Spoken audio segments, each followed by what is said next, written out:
Ciao ragazzi, my name is Anthony. Thank you very much if you're joining me on either the Football Worldwide or Inter Worldwide platform. It's time to talk some culture with an all-Australian panel. I'm very, very happy to be joined by three friends going from my right, your left, or wherever you're looking at your screen. It's my friend Chicho Francesco from Sydney. It's good to see you, my bro. How you doing? What's up, man? Thanks for having me again, mate. It's good to be back and in the company of some well-respected Serie A fans like yourselves. And it's been a while, but pumped the season's back. I'm here again, and hopefully it's a good year for us.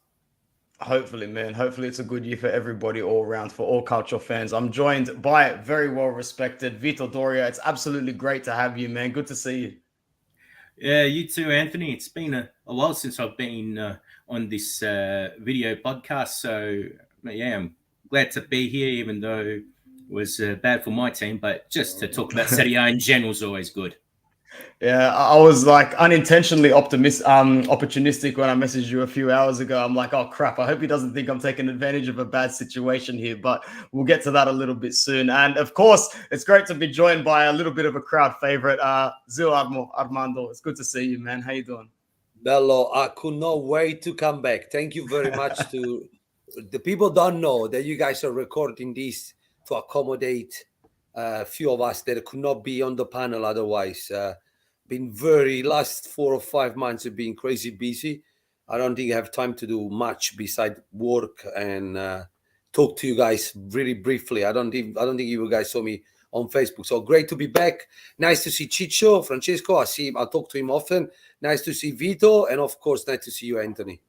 Thank you so much. We've got 11 live viewers at the moment watching this show, which is really, really great. Make sure you like the video and subscribe if you're new, and tell me exactly where you're from. Let's start with an away 3 points for Udinese at Monza. Monza with a lot of preseason hype, but unfortunately no results to show for it so far. You know what? Who actually has some results to show for this season is the number 9 Beto and the left wing back Destiny Udogi, who has been linked very heavily with a move away from Udinese and more specifically to Tottenham Hotspur and Antonio Conte, but it looks like it didn't exactly pull through. But if this guy is putting performances in like he put in on the weekend, do not get it slipped. This guy will be out of Udinese by January, if not at the end of the season, because he is quality. 3 very good points from Udinese. Monza playing some decent football, but look like they've got the legs for about 60, 65 minutes, as most new boys have at the moment. They'll grow into the season, absolutely no doubt, but at the moment, they need to start picking up points because they don't want to be in an absolute scrap or a dogfight from now until the end of the season. We've got some people coming in the comments. We've actually got 16 people,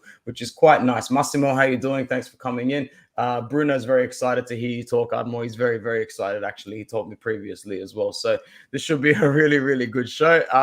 Let's move on and let me spend my blushes a little bit early. We got whacked. We always get whacked when we go to the Eternal City to play Lazio. Even under Antonio Conte, it was absolutely no different. And the game seems to always get away from us. We're into the fixture for a while, but it just absolutely gets away from us, as this one did even earlier than I predicted. Lazio 3, Inter 1. I remember last season when I started this, I was speaking to people like Francesco and Admo, and we knew that the Sarri ball was starting to roll a little bit. I'm going to go around and ask the boys the same questions. Do you really think Lazio and the Sarrismo ball is actually coming to play a little bit more this season? I'm only going to go down with the order I see. So, Francesco, you first, man. What did you make of Lazio smacking into 3-1? And what should their initial trajectory and projective be for the season, man? But I was pretty impressed. I didn't watch the game, but I saw the highlights, and Lazio looked pretty dangerous. Look, I don't know if that's just down to Inter having a bad game or Lazio having a really good game. But as far as Sarri goes, look, you give the guy the players that he needs for his system, and he will get the team playing well. But in saying that, he's still got the likes of SMS and Luis Alberto on screen, who you give them the ball and they'll feed service to the strikers. And we could see that first goal that SMS puts over, I think it was like a 40 or 50 yard pass right into the head of the striker. I can't remember who scored the first one, but it was just class. And I think Lazio, they'll have a good season, probably languish around the 5th and 6th, 7th spot again, unless if they can stay fit and have a few good results against the big boys like they've already started to. I think they'll push for top 4. But Sarri, good to see. Like, we want to see the guy do well. He's proven he can win trophies, as I said, if he's got the right team. So we'll see how they go. But this guy was ready to leave the club. He was going to join Sevilla. and he stayed, and I think that's only for the benefit of Lazio because he's a class player. Yeah, absolutely. Let's go over to Vito, man. Unmute yourself and give us your little spiel about how you feel the Laziali have gone starting their season under Sarri. When you look at their squad, Vito, man, they've got some really quality players in more than just 1, 2, or 3 positions, mate. They look a lot more technical now, and they got players that really can make a difference.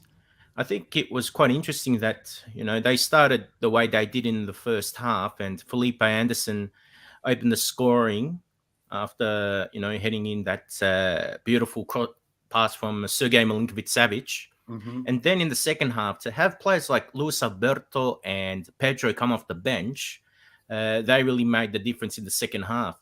I felt that with Inter, they just didn't play with their usual intensity or aggression, and they usually are a lot faster and direct in their play. But Lazio knew how to close the spaces down defensively, and just when they broke forward, they were able to utilize the space much more and combine a lot better than what Inter did. Yeah, well said, man. I'm not too sure, Jonathan, if Luis Alberto is still on for a PSG transfer. It wouldn't be a great move for Lazio, considering what they saw from him on the weekend. But I'll go over to Zio Armando. What's a realistic expectation for Sarri this season, man? Do you think he needs to before match... I comment, can I just say a few things about the viewers? First of all, Jonathan, thank you very much, Bello. Appreciate your nice word. Of course, Bruno. And I think we have a follower here, Joe from Canada, getting ready to go at 6:30 a.m. in the morning. He's watching us, guys. We should at least Gio in New York. Give him some reward, mental reward for watching us so early before university. So thank you. Going back to football, talking about Lazio and Sarri, I have always the same question for Sarri.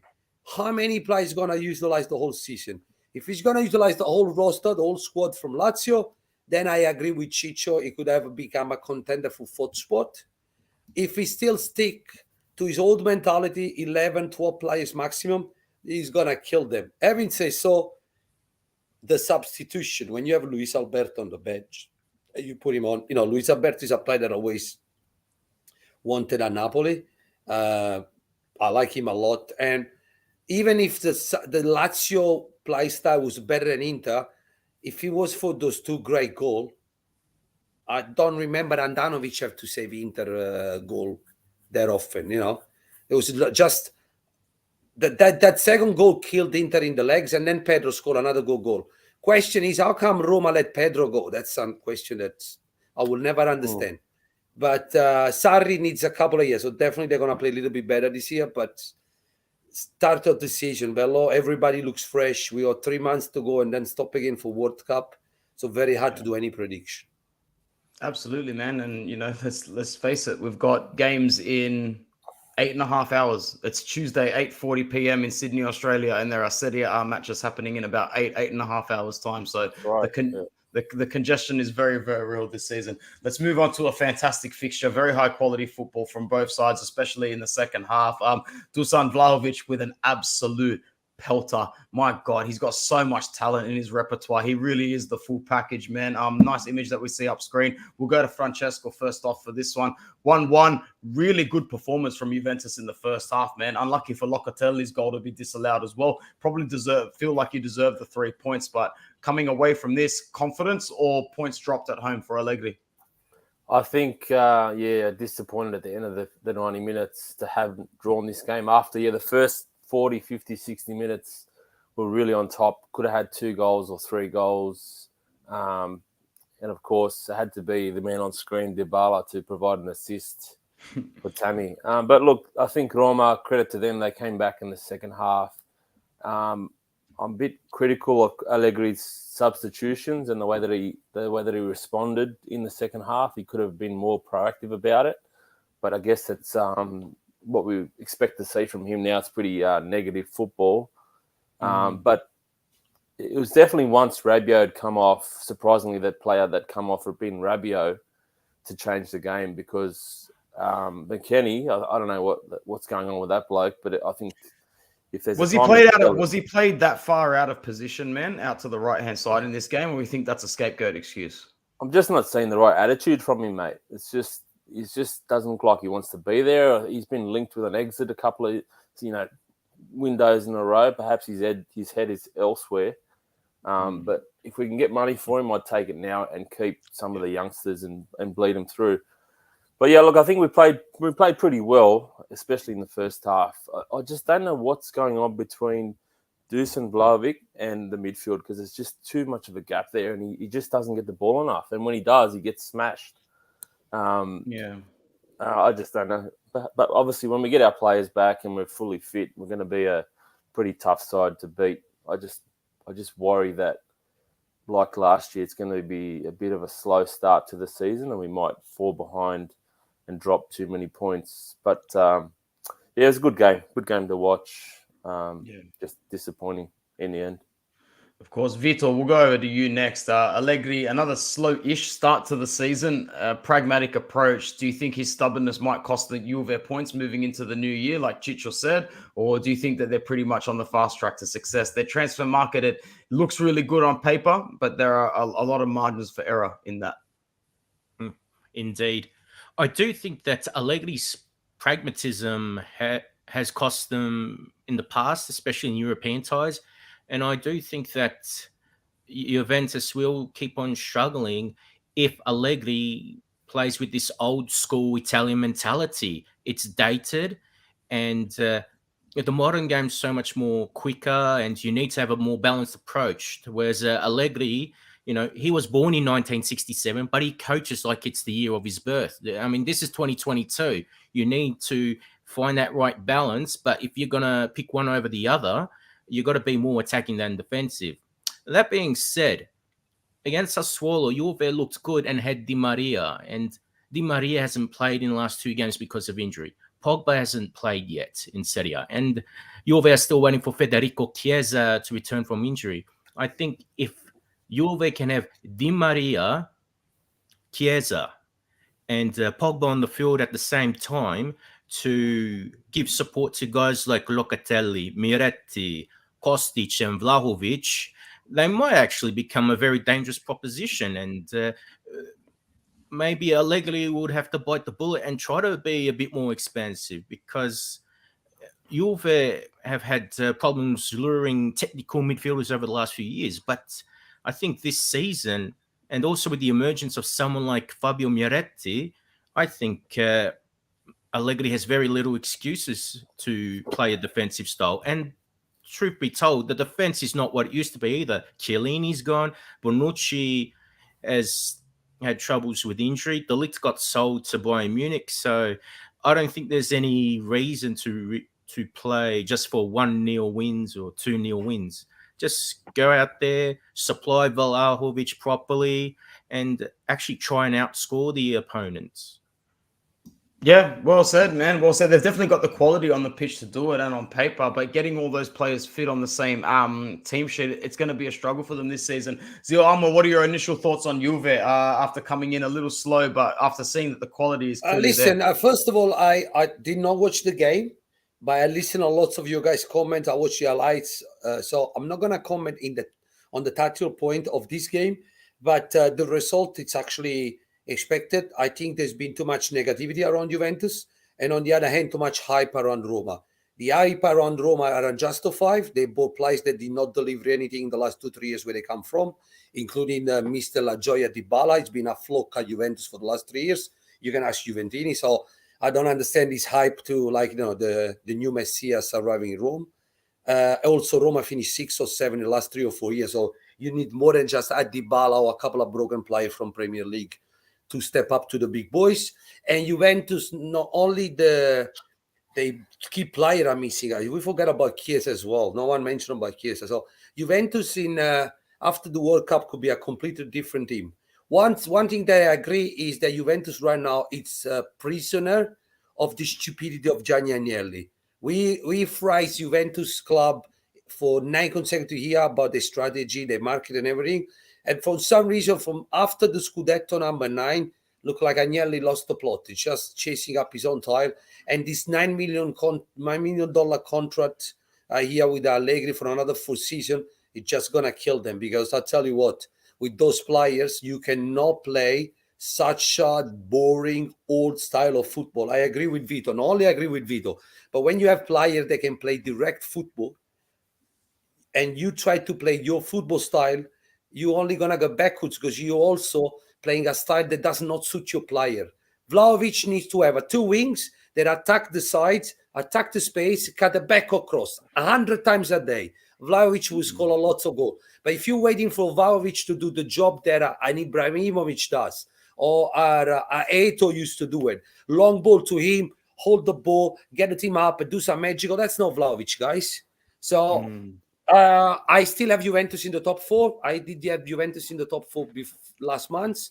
I still have Juventus in the top 4 now.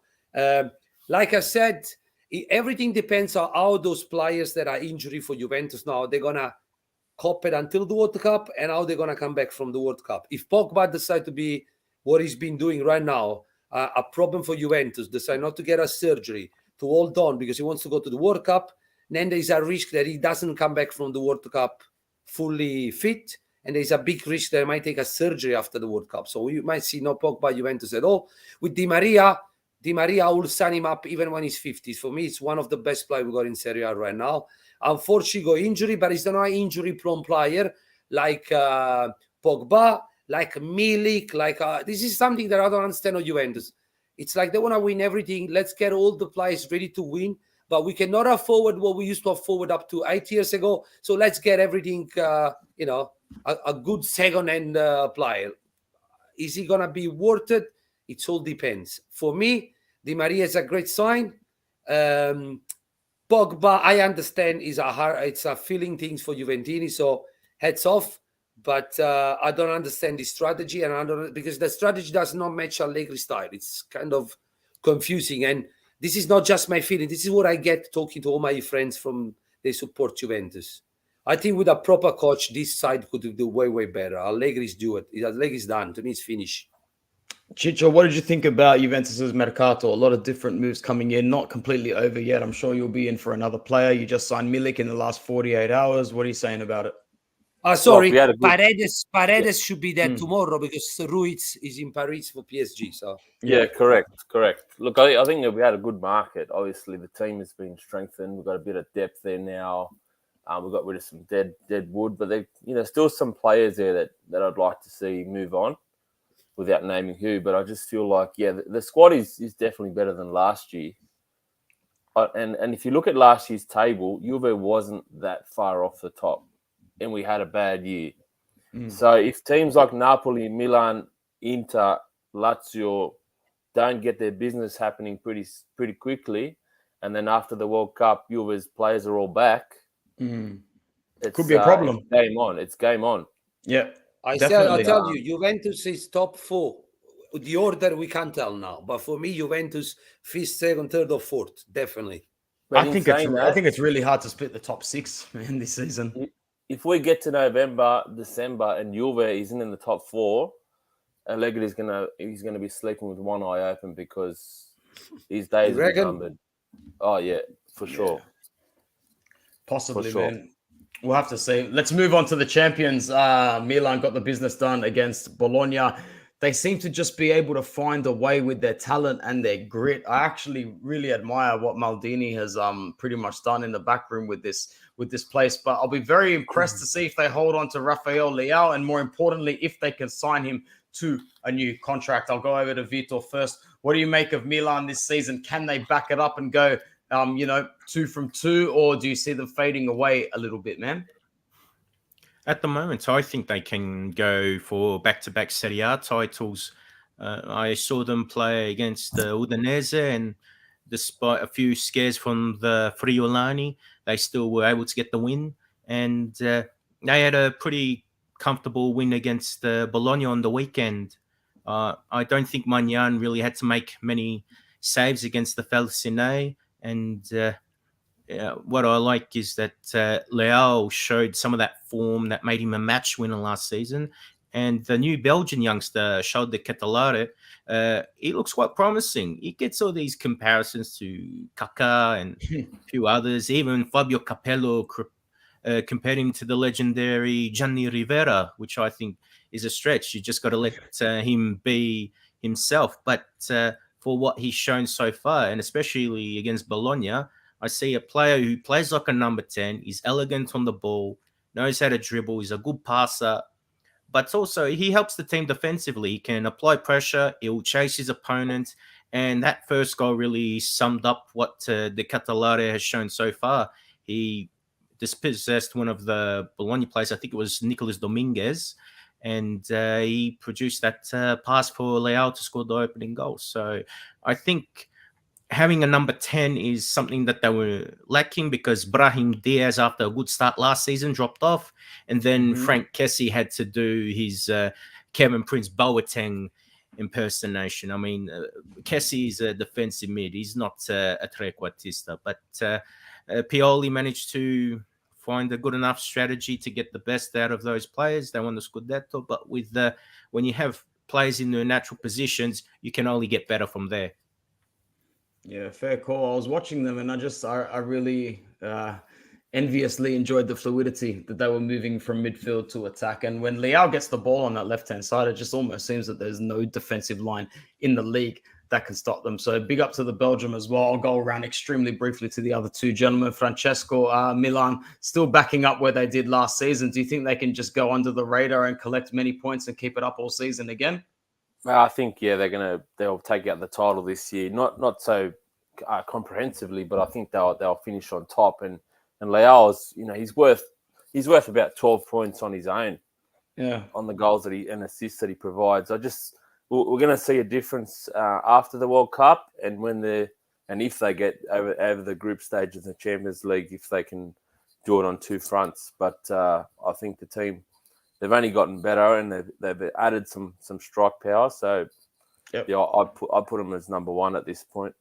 Leao, they've got to hold on to Leao, Armando. Like, they don't got no $100 million offers, no nothing. Just signing one new contract. Don't do the modern football thing and just cash in for the hell of it. I don't think Leao will leave. I don't think Serie A will lose any player. The only two teams that might risk to losing players will be those that got fined by UEFA. But if they have to, that might happen like to Inter and stop at the sign of Acerbi to don't increase the cost of salary. That might be good enough, so they don't need to sell. But I can't see Leao or any other top Italian players to leave right now. But guys, today is the 30. On 31st, the Mercato closed, correct? Yes. Close on 31st of August? Yeah. So it's done in like about a day and a half, yeah. So I team sell an I player. You have to replace him. And if you don't replace him, you turn around all your fan and everything just in 24 hours. So for me, like I said, very hard to predict. I was surprised when Milan won last year. I'm still of the opinion that was not the best side, but was the most consistent side and the most humble side. They didn't have any prima donna, and the only prima donna was Ibrahimovic, but he did the prima donna the way Ibrahimovic does the prima donna, which increased the value of anybody around him, Yeah. So I'll be not surprised if they give it another go this year. So to me, and it's hard to say, but to me, the top four will be the same. The order, I'm not sure, but the top four will be the same.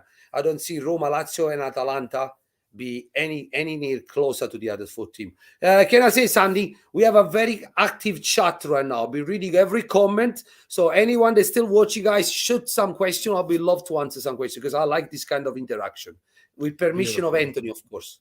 Beautiful, absolutely. Cremonese still yet to pick up a point, but that's okay because they're going to play their game of their century against Inter tomorrow morning anyway, so I'm not too worried about that. Torino and Juric got their 3 points.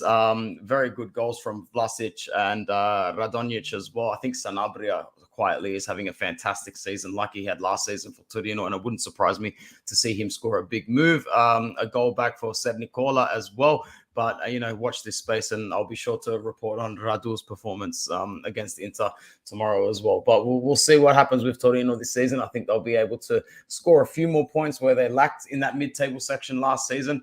But once again, it's all about this guy for Torino leaving. And I really wanted to get Vito's opinion on this before we move on to another game. Andrea Bellotti has finally scored that elusive bigger move, Vito, my bro. I know we've seen him linked to pretty much every big club in Italy over the last 5-6 years. more so in that peak where, Cairo valued him at 110 million euros, but it wasn't to be. But here he is off to Roma on a free transfer. It's a good move for him. And I think the key is if he can get his body right. In those last 2-3 seasons at Torino, he was dealing with a few injuries, so he didn't really produce his best form and really produce those numbers like he did in his early years. I think it'll be a good signing for the Giallorossi. And the great thing for him too is that at least Roma's got more ambition than Torino. At Torino, his career was just stagnating, and it looked like he was just trying to carry the Granata on his shoulders. At a team like Roma, he might not start ahead of Tammy Abraham, but I'm sure that Mourinho will find a way to utilize him in the squad. And to play in those European ties, this will also be a test of his abilities. I know that with Italy, to be honest, with the national team, I think he's been disappointing most of the time.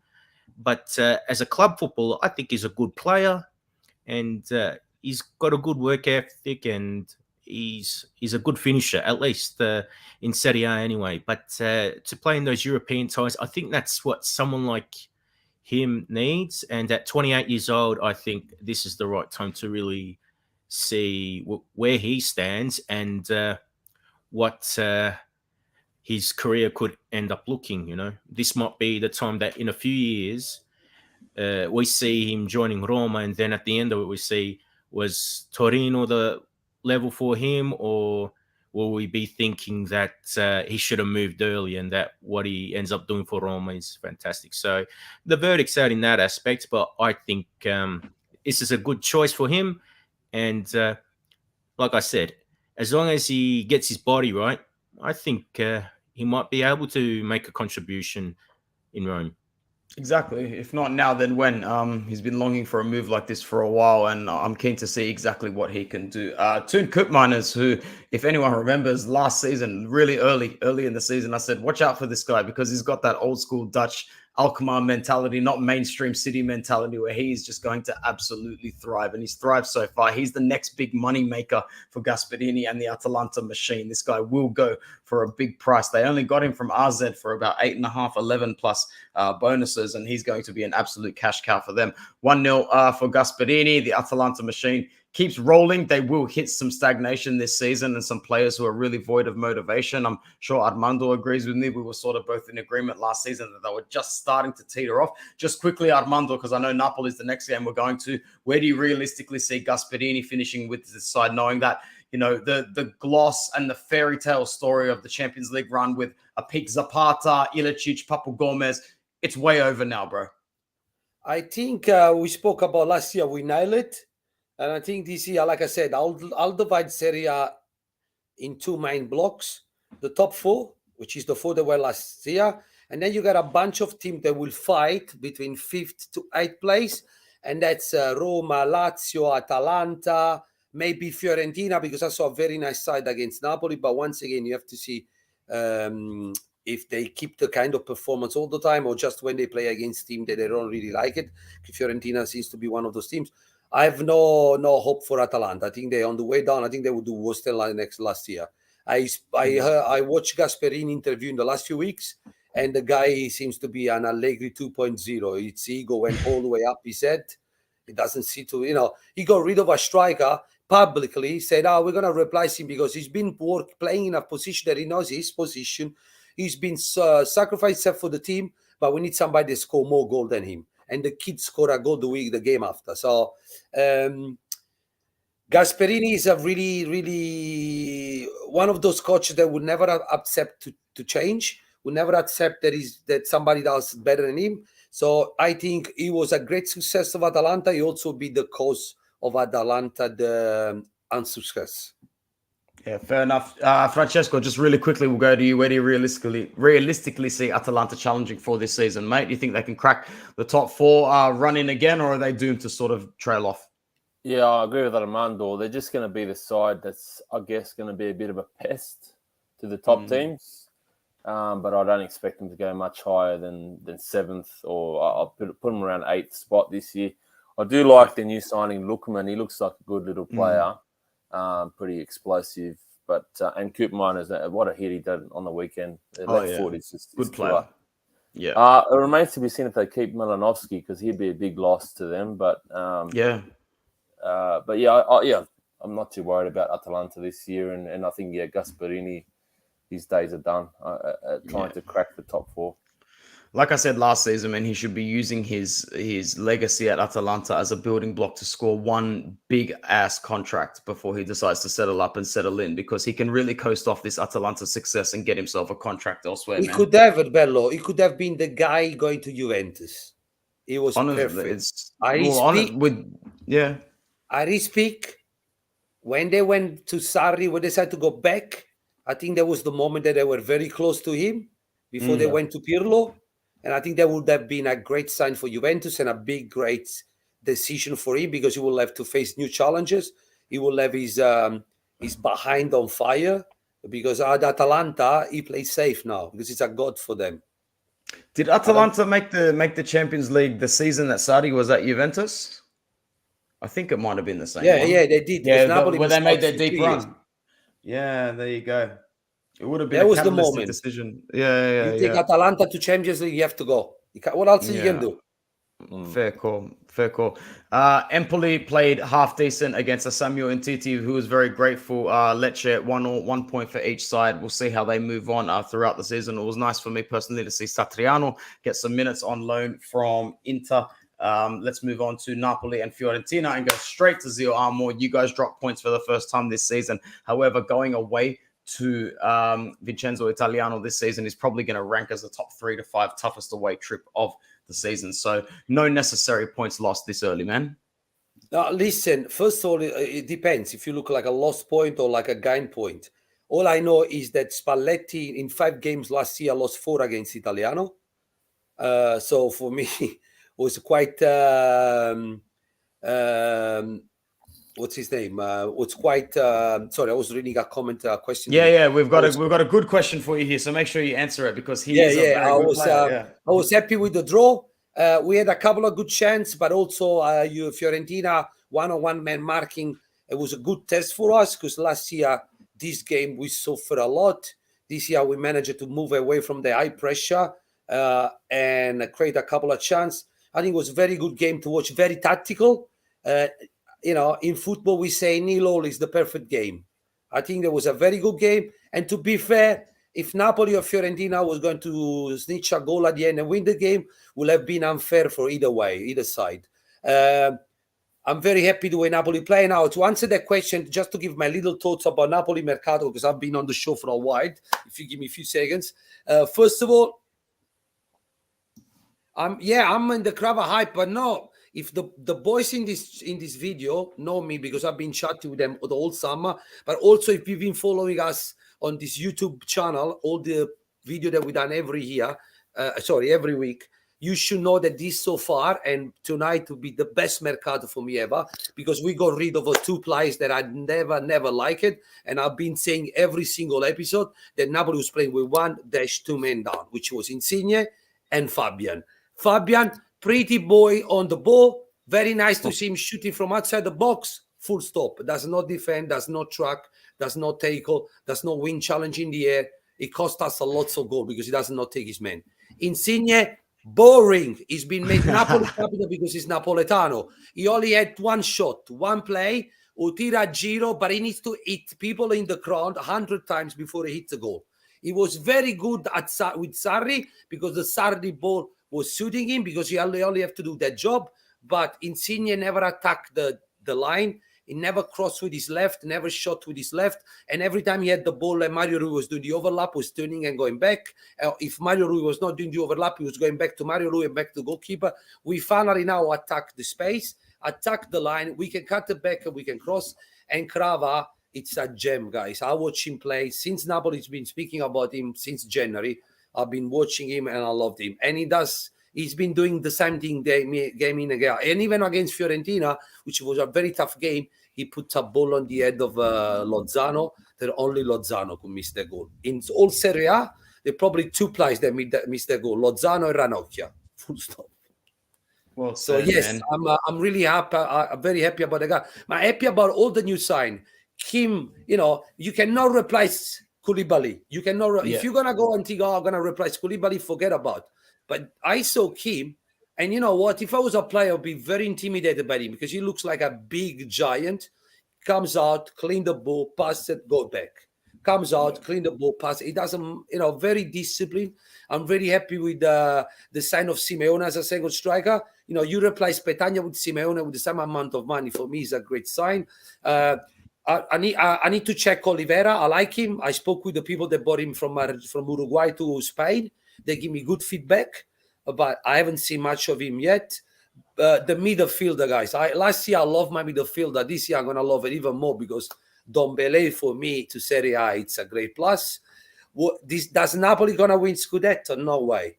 What I think this year will be very exciting year with a lot of young players. This year we set the mark. Wherever we finish this year, that will take on next year. So I think the way Napoli build up the team, it's to give a guarantee us of 4 or 5 years of good football. Are we gonna win in those 4 or 5 years? I hope. As a fan, I always hope, but I also gonna be realistic. And I'm happy to be back in Champions League. I'll sign up a contract now if you tell me Napoli to finish second for the next 10 years. Simple, because finish second for me is still winning because you're still gonna play with the big boys. And for a club like Napoli, where we have no big funds at the back, play Champions League is make it or break it, And just quickly, from a scale of 1 to 10, how BS is the Cristiano Ronaldo to Napoli rumor? I was waiting for you to ask me this. I didn't want to say that. Guys, I've been saying on the chat, listen, this Cristiano Ronaldo thing is just a fake news. I'm telling you why. De Laurentiis never bought old players. De Laurentiis never bought players with huge salary. De Laurentiis never sold a striker 2 days to go to the season. All right. He finally got all the fun back. He finally got all the movement back. Cristiano Ronaldo could be a great sign only from the market point of view. And if Cristiano Ronaldo come without selling Osimhen, then we can talk about, but Cristiano Ronaldo should accept it to be like Ibrahimovic for Milan, sitting on the bench, come in, help, maybe play the Champions League. Now, he doesn't care about playing much. Why Cristiano Ronaldo looks for Champions League so much? Because all his private contract will give him $0 if he doesn't participate to Champions League. All his marketing contract with all his sponsorship are linked to Champions League.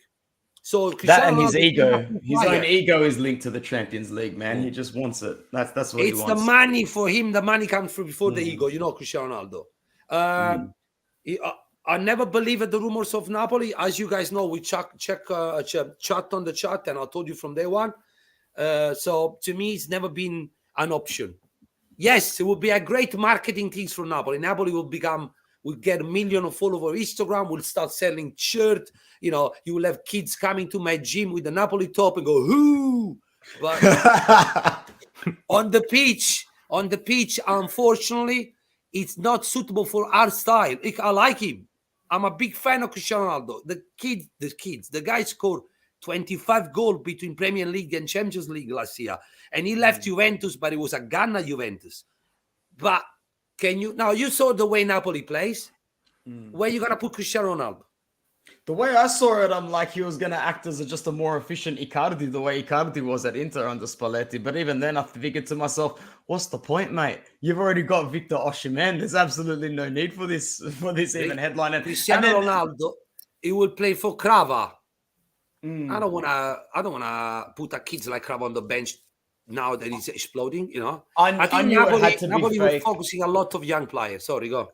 I knew it had to be fake when I saw Manchester United spent 90 million on Anthony, this kid from Ajax Amsterdam. Listen, Manchester there's no United, way they can as drop of this another morning, 100 on Osimhen. 7 strikers they got.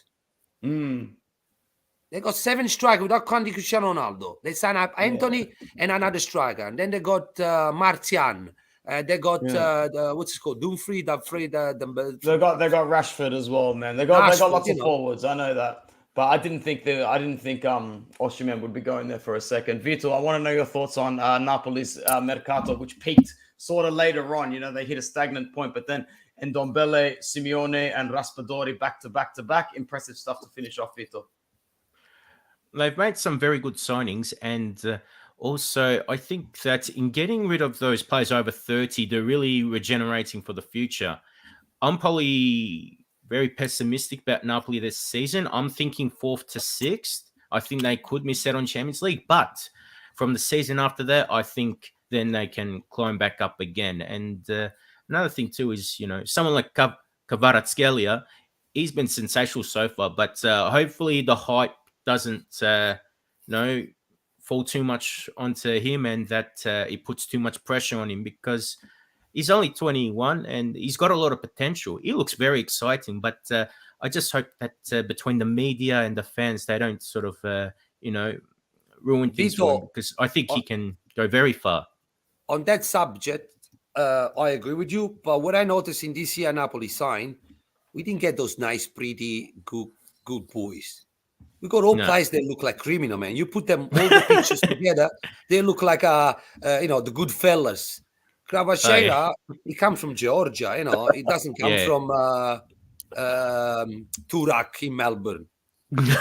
That kids he went through, look, Kim is a Korean man. That guy is under the risk of a nuke from North Korea all his life. These people got thick skin. And I like, somebody like him, they come to São Paulo, Maradona Stadium, and as a debut and does the back flick, the top corner, and then he goes and score like Insigne, and then he goes, you know what, now that I show you that I can score like Insigne, I'll show you that I can score the way Insigne will never score, with my left foot. So I don't think the pressure I think this time Napoli always missed one thing, the cazzimma. That thinks that when we had to face a big team, we were melting under pressure. This group here look like they really up to your face, I don't care. We lose, we win, but we go for it. That's what I like it. Yeah. Francesco, just quickly your thoughts on Napoli so far, and then we'll close out with Sampdoria and Vito. I'm not even going to try to pronounce his name, but Armando and Vito both said it completely different. So, look, he looks like a good player. Just remains to be seen.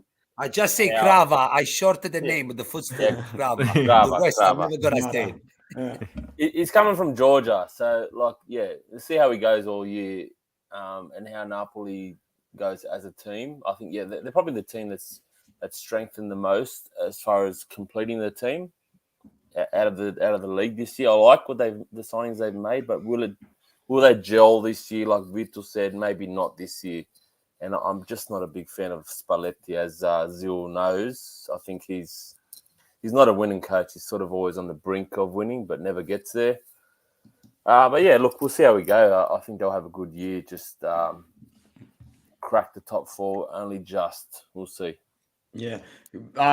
Zio, just very quickly, how far do you think you can go in the Champions League? Look, it all depends with the game against Ajax, which is the game that I'm going to attend. Nice. No, I truly believe that we, for once, we've been kind of liking the draft. Everybody said, it's still a tough draft. I don't give, and please, any Scottish friend watching this video, I got lots of you friends. I don't. You got Celtic in your group, right? Or Rangers? Rangers. I don't write any. I don't write any. I think I-League is more interesting, and you know what I think about I-League. The Scottish Premier League, it's just a 2-game, 1 team and a half now. Celtic and a bit of Glasgow. So Ajax, but you know what? If you want to go at least qualify past the group stage in Champions League, you can't be worried about Ajax or Glasgow Rangers. If you worry about those teams, then don't go to Champions League. So for me, at least we're going to qualify for the next group stage. And then once you pass the group stage, Napoli, it's like Inter. We got their attraction for Barcelona, Real Madrid, the Bayern, Chelsea. And normally we lose against the team they're going to end up winning the Champions League. So, sounds about right. I don't have any hope beside that. Yeah, sounds about right, man. Sassuolo sucked again. They'll suck a few more times this season, and we'll talk about them later on during the season. Armando called it pretty early last season. I wasn't too confident when they decided to sell Raspadori and Scamacca and replace then with Pinamonti, Berardi's a good addition to make sure that he becomes sort of like a cult figure or legend at the club. Just keep an eye on Bastoni, not my Bastoni, Spezia's Bastoni, because he's become quite a leader in their side over the last 2 years. He was impressive last season. He'll be even better again this season. I expect Bastoni to be in a new jersey in 2023-24. This Bastoni, my Bastoni, will stay in Inter's jersey for the rest of his life. Vito, we're going over to you guys, and no, it wasn't just a coincidence that I brought him on this show. It wasn't great. In fact, it was less than great. And I know I follow you on Twitter, and we've been talking for a while now, and I know that you were someone that was vocal about and critical about the decision to maybe let Bonazzoli go from Sampdoria. Well, he got on the score sheet this weekend against you guys for Salernitana as well. I'll just pass you the mic, Vito, man. I'm really sorry. Things look pretty crap right now, and you're holding the whole city of Genoa up on your shoulders at the moment with your rivals down in Serie B. It's looking very troubling so far. Not only has Antonio Candreva left, he went to Salernitana as well, in addition to Bonazzoli being bought outright. Mikkel Damsgaard got sold to Brentford in the Premier League. So, sold a few players for cheap. And the replacements that have come in, or just the additions so far, have been pretty underwhelming. So, Juricic coming back. I remember when Gianpaolo was the coach the first time around, Juricic was like the third choice attacking midfielder. First, it was Ricky Alvarez, who was at Inter 10 years ago. And then after him was Bruno Fernandes, who's now at Man United. So Juricic was the third choice attacking mid, and now he's starting. And to be fair, I think he was only good at Sassuolo because of De Zerbi, whereas now the rest of the team just looks pretty poor overall. There are some good players, but I think the reality is we're looking like Serie B material, to be fair. We are bringing in Harry Winks from Spurs. I must admit, I only know very little of him, but I don't think he's going to be elevating the quality of the team that much. And I think there are also some remnants of 3 years ago, those kind of memories. There's talk that American funds are going to buy the club and all that, and that in September we'll hear something. But it could be very similar to when Vialli and York Capital Management were trying to buy the club off Massimo Ferrero, and then talks eventually broke down. So the club's in limbo. And when your off-field future is unclear and you're lacking stability, I don't think it's good for the players themselves. And in addition to most of that squad being substandard, to be fair, it's not good for the good players to see that the rest of the team's not up to scratch, that they're not getting the adequate support. So, it's a bleak season of it. Sorry, it sucks for some players with potential like Manuel De Luca, who I think is coming back from Perugia on loan this season. Is that right? Is he playing for you guys again? Yeah, and he got injured in training. Oh, shit. Sorry, I didn't even know. Because I was watching him closely last season for Perugia, and I'm like, he's banged in double-digit goals. He's someone that needs to come back into Sampdoria, especially with an aging Quagliarella and Caputo. Yeah, so he'll be out for a while, and then there's talk that Gregoire De Frel could come from Sassuolo, or they're still try and persuade Marco Piazza to join from Juve. So there's a bit of that. But look, overall, just, I look at someone like Thomas Rincon. I've never really rated him. Just a solid defensive mid, but not a real match winner as such. Not someone who's going to bring up the quality of the team. Villa, he was a bench warmer at Roma. I never thought much of Gonzalo Villar, to be honest. Yeah. Ronaldo Vieira, he's been on loan to clubs and he's hardly got match time at those clubs. And now he's starting at Sump. So, there are a lot of guys that really, they're just getting games because Sampdoria can't afford anyone else and they would not have got games elsewhere. So Did you manage to shift Gabbiadini, or is he still in the roster as well? He's still there, but in the second half of the season, he was injured. He had a bad knee injury, so that ruined his season. Or it might have been the ankle, my bad. But it was a long-term injury nevertheless, and that impacted on the team because he had a good scoring patch as well. But I fear for relegation. That's how weak this team is. It is weak. The boys from Serie B, they've strengthened, and they seem to have some clear game plans. I think, like you addressed it earlier, like Monza, I think once they get or the signings on the park like Pessina and Cranio, they'll come good. Cremonese under Alvini, who was at Perugia, he seems to have some sort of an idea. And Ariero Braida is one of the best directors in Italian football, so he'll find some good signs for them. And Lecce, they seem to be having a decent crack. And then the other teams that are already in Serie A, teams like Spezia and Udinese, they're probably in better shape than Samp. You could even say Empoli. So, yeah, it's looking very troubling at this stage. Definitely. Psychologically, Samp are at that point where they're fighting to stay in Serie A to spare their blushes, whereas all the teams you just mentioned are still going from a sort of motivational perspective, like, we're lucky to be here, we're grateful to be here, let's push it as far as we can go and stay up, whereas Samp are really trying to just save that last part of their Serie A trajectory. Armando, you look like you got something to say. Yeah, you know what could be the problem, and Vito mentioned a name. Cremonese go Braida, correct? Yes. And Monza go Galliani, guys. Mm-hmm. Those two boys will not go down without a fight. Yeah, they're not. And if you give $100 to Braida Galliani, it's different than you give $100 to any Italian Serie A technical director. They can make wonder. They are people that have been around, they have friends, and because they don't need to build team to win Champions League, they don't need to deal with the bigger boys and millionaire. They're really, really using their network. I think Monza, I agree with Vito. Monza, soon the team start gelling, and everything was it looks to be on the pipe of a good side.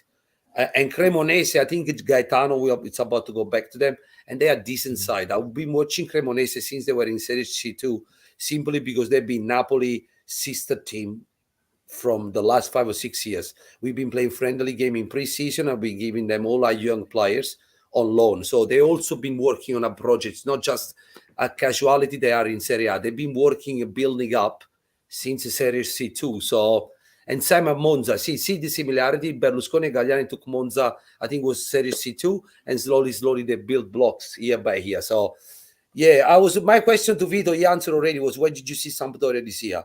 The problem I think that Sampdoria has is not about the squad. There is nothing about, can't see a club behind the president or vice president, somebody. It seems to be a very weak club at this stage, not on the pitch, off the pitch. And that's scary. Yeah, fair enough. Well said, boys. All right, that's where we're going to wrap up Serie A Roundtable. It's been almost an hour. It's been really good to connect with friends down under going around. Thank you so much to my friend Francesco from Sydney. It was great to see you, man. Take care, and we'll see you again this season for sure. Thanks, Anthony. It's a good episode. I've had a good time. And Vito, I only can wish you well for the rest of the season, mate. It's going to be Thank a you, hard Francesco. It will boys. be. Hey, Vito, don't bite. Francesco doesn't know what that means, fighting for relegation. It's not like us. We went through that many times. He doesn't know. Hey, we just get sent straight down with minus 30 points. Yeah, I didn't want to say it, bro. It doesn't look good when I say it. I was waiting for you to say Francesco, it. you've been like, even when you went to Serie B, you didn't have to suffer the whole season. Just finish the season on top, and then you went to Serie B. Yeah, just wake up and check the news at 5 a.m. in Australia like we all do every single day, man. Grazie to our friend Vito as well. We wish you the best for this season. And please make sure you're following not only Vito on Twitter, but all the amazing work that he does with his friends on Forza Italian Football as well. Thank you, Vito. You're welcome. Actually, I'll point out a couple of things. Firstly, I want to thank Jonathan, who posted his nice comment early on in the video. And, it's always good, for some fans to get recognition. And, being one of the few here in Australia, it's greatly appreciated. And also, that's the other thing. We've gone through some changes at Forza Italian Football. We're now known as Total Italian Football. So the website now is total-italianfootball.com. So is that you guys? I saw that on Twitter. I'm like, these guys came out of nowhere. That's good to know. That's you guys. Yeah, so it's a new revamp, new structure. I think on Spotify, if you look for the podcast, it's still Forza Italian Football, but it's more of a reduced group of us and more condensed group, but we'll be trying to get out more content within the next few weeks. Beautiful. Love the logo, man. Very nice. Very, very green and white. Very, very much. Thank you. Very good. Zillarmo, thank you for joining us, my friend. It's going to be a good year for Napoli. We'll see you again soon for sure. Thank you very much. Nice to see Ciccio again. Vito, all the best with the new adventure. It's not new, but for the new name. Anthony, thank you again. I would like to thank all the boys that have been not just today, but in general, have been very nice with me. Call me Zio Amo. I love it. It's become my nickname now, Zio Amo. My uncle or everybody. But in particular, all the boys that watch us today and all those ones that have been interacting with us on the chat. Can't wait to be back. Can't wait to we're probably going to do another episode in 2 hours because the Serie A will be over on another leg. Unbelievable. There's a Milan derby in under 6 days, and I've got to look forward to Cremonese. Listen, one thing that's that I've been everything you need to speaking know. with Anthony. Yeah. Sorry, yeah. And another thing for the viewers that I'll be speaking with Anthony, I'm going to be in Europe in 15 days. I don't know how. We don't know how and where we're going to throw, but there'll be a lots of international football coming at you. I just can't give you a couple of names. I'm going to be at the Bernabeu. I'm going to be at the Camp Nou. And I'm going to be at the Maradona. So stay tuned because I might get some nice footage. I can't promise you, but we will try. Beautiful. Very lucky. I love it, man. You make your own luck, Zio Admiral. Thank you very much for watching, everybody, and we'll see you soon. Ciao, ragazzi.